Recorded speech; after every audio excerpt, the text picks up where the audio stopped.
পুনে জবা এইভাবে এরকম বড় বড় সাইজে পাবেন। গাছের পাতা দেখুন সব সবুজ, ঠিকভাবে পরিচর্যা, যে সময় সময় ফাঙ্গাসের জন্য অ্যামিস্টার 1 ml 1 জলে গুলে স্প্রে করুন, কাকা 1 ml 1 জলে স্প্রে করুন, নিম অয়েল 3 ml 1 জলে গুলে স্প্রে করুন। আর 15-20 দিন পর পর খোল জল দিন, 100 গ্রাম খোল 1 জলে গুলে ছাতে রেখে দিন 4 দিন, 5 দিনের মাথায় সেটা গুলে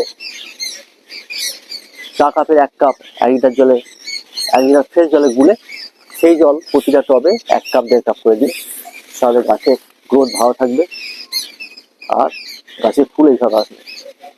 এই পুনে জবা শীতকালে প্রচুর ফোটে, এখন ফেব্রুয়ারি মাস পর্যন্ত এই গাছের ফুল ফুটতে থাকবে, তারপরে একটু কম হতে থাকবে। পুনে হিবিস্কাস দেখুন কত সুন্দর ফুল এসেছে, এই ফুলটা আরো বাড়বে। আর একবার ফুল ফুললে 3-4 দিন স্টে করে। এই ছিল আজকে আমার পুনে হিবিস্কাসের ব্যাপারে নলেজ। ধন্যবাদ, থ্যাংক ইউ।